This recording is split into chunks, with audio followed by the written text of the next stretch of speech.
Hello, listeners. I skipped last week's episode of SourceCast because I was driving down California's Pacific Coast Highway, which, by the way, did you know, was 655 miles long? But I digress. While I was cruising down the highway, hitting Monterey, Big Sur, and San Luis, I disconnected. I put my phone in my backpack, and I just drove. And that's a hard thing for me to do. I'm the guy that goes on vacation. I'm constantly checking my phone. I'm constantly staying checked in with my coworkers and my bosses and making sure that I'm not missing anything or that I dropped the ball on something, because that is how I typically manage my own anxiety. But it's kind of crazy to have anxiety about going on vacation or being away from work. But that's how my brain's wired, and I know I'm not alone. So I'm going to start my cold opening today with an article from the Wall Street Journal on how to disconnect from an always-on work culture, written by Matthew Kitchen. And I quote, "According to a 2016 study by the Academy of Management, employees tally an average of 8 hours a week answering work-related emails after leaving the office, which echoes a 2015 Harris poll for the American Psychological Association, which found that 30% of men and 23% of women regularly bring work home. Many experts in psychology agree this extra work causes stress, ruins sleep habits, and cripples our ability to stay active and engaged during actual office hours. Many countries are trying to come up with laws and practices to prevent work burnout. The Japanese, who I have discussed quite a bit recently on the podcast, they have been working on cultural adjustments and policies so that their workers don't stay in the office until 10 o'clock every night, waiting for their bosses to leave. And also, as I mentioned last week, to combat their shrinking population issue. In 2017, France instituted a new labor law that allows workers the right to disconnect, that they cannot be dinged or be given a black mark on their record if they choose not to answer phone calls after working hours. Similar laws have been extended in Italy and the Philippines, and those laws are being explored in Germany, Luxembourg, and apparently New York City, which I never see happening. The Wall Street Journal article basically goes on to say that technology is what enables us to remain always connected and could potentially be the cure, as there are some telephone and calendar technologies being implemented that will prevent people from bothering you if you choose not to be bothered after work hours. This week's episode was inspired by California. I am not going to do a full episode about the Pacific Coast Highway or about anything that's being exported out of the Pacific Coast Highway, which I hope there isn't anything being exported from state parks, essentially. But I wanted to start with this idea of disconnecting and enjoying your life. But the rest of this podcast is inspired by this trip to California. The rest of this podcast will discuss things that California is doing that makes it unique to effectively protect consumer information and consumer rights. So yes, this is a bit of a hodgepodge, but screw it. I'm Joey Lombardi, and this is SourceCast episode 131.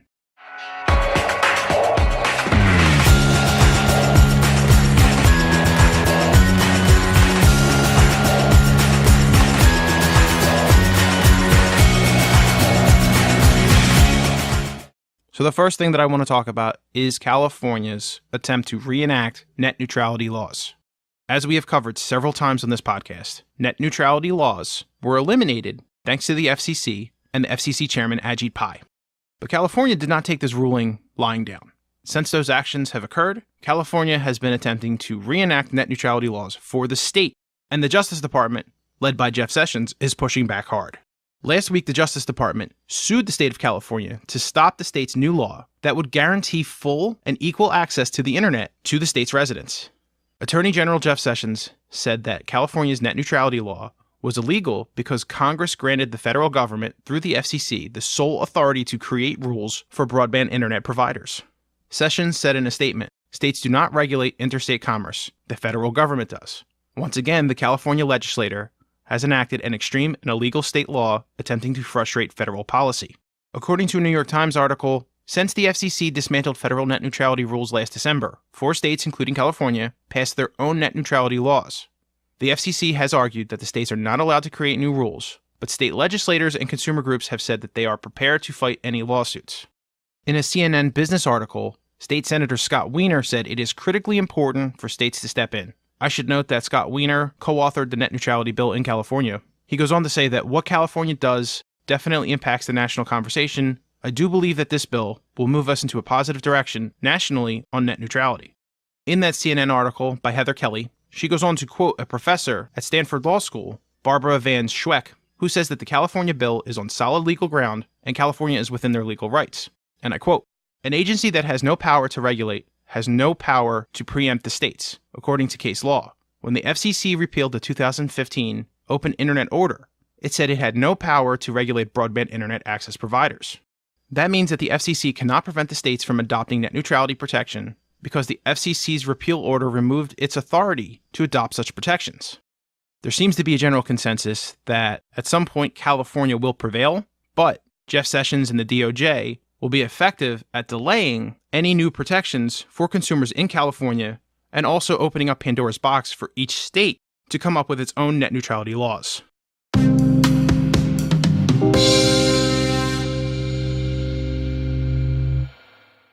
California is also in the news this week because they are forcing hardware manufacturers that provide default passwords for their hardware, for instance, a router that has a simple password like password, they're introducing a law that those default passwords have to be much more complicated and unique so devices are not easily hacked into. Vice.com's motherboard website is applauding the movement and saying that this is a step in the right direction.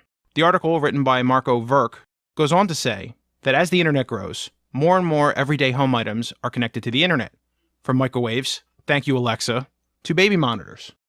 And as soon as these devices are connected to the web, it becomes vulnerable to hacking. We have all heard the stories of babies being tormented by hackers and families being creeped out by someone talking over the baby monitors. And most of us now have these smart speaker devices in their homes, which honestly are a little bit harder to hack. You'd have to hack into someone's Google or Amazon account. But the idea of having a device with a microphone in your house that could be hacked, it's not the best feeling in the world. And I might add, yes, we totally brought that upon ourselves because we basically have a bunch of live microphones that are always recording in our houses now. I have like 7 of them, but it would be good if there were some protections to at least maybe prevent that from happening.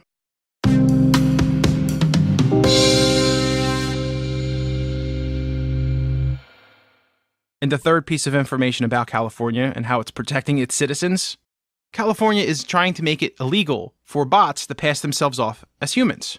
You may be wondering, what does that even mean? At the moment, if you're on Facebook and Twitter, there could be a bot that's publishing information or fake news that could be designed to change your opinion about a particular topic. And you may not know that it's a bot. You may not know that it is an automated device or an automated algorithm that's attempting to influence you, that's attempting to infiltrate your thought processes, and that it could do so at a much higher frequency because it's not a human being. So California wants to make it a law that a bot must identify itself as a bot on Twitter or Facebook or any other social media. Jerry Brown's been at the center of all of these things. He wants to ban those automated accounts, those bots, from pretending to be real people and selling products to you. This notion of identifying the bots was fully embraced by Robert Hertzberg, a state senator from California, who also pushed for new laws forcing robots to disclose their humanity. Hertzberg told the New York Times that he was the subject of a bot attack over bail reform, and he decided to fight back with bots. He launched his own bot in January, but per the California law, his account tells people that it's a bot. On its Twitter profile, it says, "I am a bot. Automated accounts like mine are made to misinform and exploit users. But unlike most bots, I'm transparent about being a bot." That was very meta.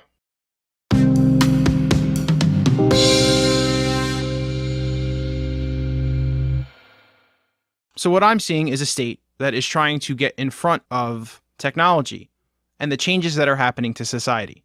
California, by all rights, should be ahead of the other states because it is a hotbed for this technology. Most of these things are being developed in Silicon Valley, in San Francisco, in San Diego. California is the 5th largest economy on the planet. So yeah, these senators, they know where their bread is being buttered. They should get in front of it, and they should try to protect everyday humans that are sort of caught in between the pulls of technology and the more malicious intentions of some independent agents. I know there are some people who are concerned with the government getting involved in technology, potentially slowing it down, but I think situations with Facebook and with the elections and with all the hacks that's been happening, like with Equifax, it's important for the government to understand what this technology is doing, how this technology can be exploited, and how to protect the citizens of the United States and the world. So kudos, California, for showing the other states how to get off their asses and protect their people, and for also encouraging me to shut my phone off and enjoy Mother Nature. And that's all we have for this week. You can find SourceCast on iTunes, Google Music, and all of your favorite podcasting applications. SourceCast is recorded in bucolic, Mantua, New Jersey, and it's produced by my dad. The outro is performed by me, Ben Lombardi, and music is provided by Patrick Lee. Thanks for listening, and we'll be back next week.